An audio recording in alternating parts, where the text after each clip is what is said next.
outset, I don't really have to apologize. It's through no fault of mine that quite a lot of my brothers, they were not permitted to get into the Royal Albert Hall on Sunday. One of my dear brothers, while I was making wudu, he tells me that the police kicked him, he fell, they would arrest him, take him to prison, all that kind of thing. That brother, I mean, everybody is complaining, but I can't offer what I'm offering that brother in particular. You know, the one who told me about the police kicking him and, you know, wanting to take him to prison. I'm offering that brother a videotape of the Royal Albert Hall lecture, absolutely free. Please, you know, I want you to give me your name and address. You know, if you'll just put up his hand, and my son is here, you give him the name and address. That brother was telling me about the police kicking him. Which brother was that? There. Yes.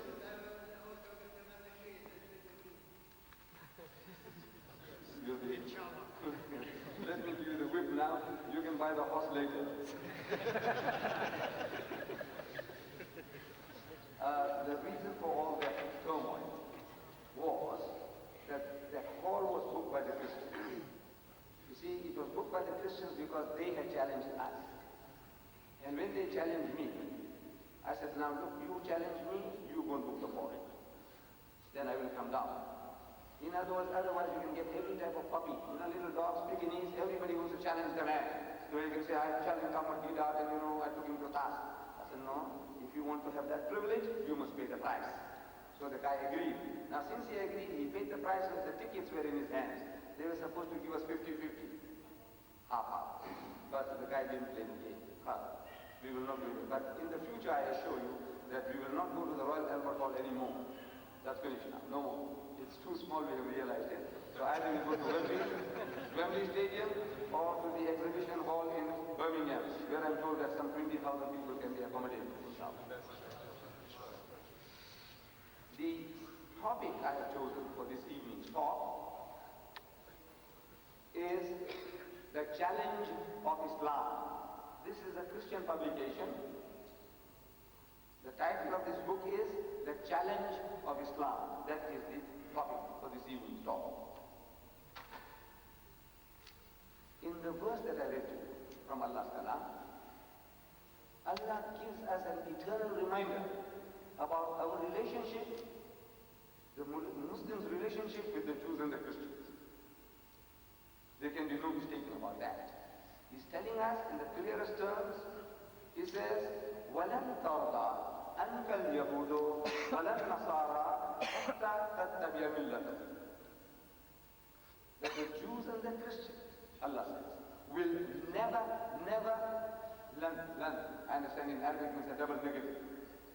Will never be satisfied with you, O Muslims, unless you follow her brand of religion. And I don't know whether you know that if you choose to opt out to become a Muslim, if you want to join the Roman Catholic Church, the Anglicans won't be satisfied with you. If you become an Anglican or any other Protestant church, the Jehovah's Witnesses won't be satisfied with you. If you become a Jehovah's Witness, the Seventh-day Adventists won't be satisfied with you. They have 1,000 different churches and denominations, and each and every one, he is made to believe that he is on the right and even the Christians are all in the wrong. See, the Roman Catholics say, we are the true Christians, the original church. Peter, the first Pope, he started it. And all the others who call themselves Protestants have protested away from the true path. So the Lutherans, the Anglicans, the Methodists, the Presbyterians, and 1,000 different churches, they have protested away, so they are out of the faith of Christianity. But they tolerate one another when it suits them. But in the heart of hearts, in their minds, they do not accept the others as one of themselves, like themselves. So they will never be satisfied. No one, what branch you follow. If you choose with this, that, anyone, the other Christians won't be satisfied with you even. And this has been from the very beginning. From the very beginning of Islam, the Jews will tell the Muslims. Allah says in His Kalam, so وَقَالَ الْجَنَّةَ إِلَّا مَنْ كَانَ هُودًا أَوْ نَصَارَى. That you Muslims will never, again double negative, will never enter Jannah. There is no Jannah, there is no heaven for you, there is no paradise for you, unless you become a Jew or unless you become a Christian. This is what they have been posting. They're telling the early Muslims. They said, you follow this man, illiterate person, he doesn't know how to read or write. You follow him. You'll go to perdition, you'll go to hell. You want to go to heaven? The Jew says, follow us. The Christian says, you want to go to heaven? You follow us. In answer to that, Allah says, Tilka amaniyuhum. This is the wishful thinking, vague desires, hallucination. We say, bakwas, blah, blah, blah. Don't be afraid of that. Tell them how to burhan. So produce your evidence. In kuntum sadiqin, if you are speaking the truth, let us have a look at your burhan, your proof, your certificate that sends you to heaven and destines us to Jahannam, hell. Let's have a look at your proof. And they have produced the proof. They have produced the proof in 2,000 different languages. Do you know that? The Bible. In 2,000 different languages. She said, my Bible says this, my Bible says this, my Bible says this, my Bible says this. They have 11 different Bibles for the Arabs alone. Did you know that? I was thinking that there was only one Arabic language, the language of the Quran. That's what I thought. And I thought all the Arabs speak that language.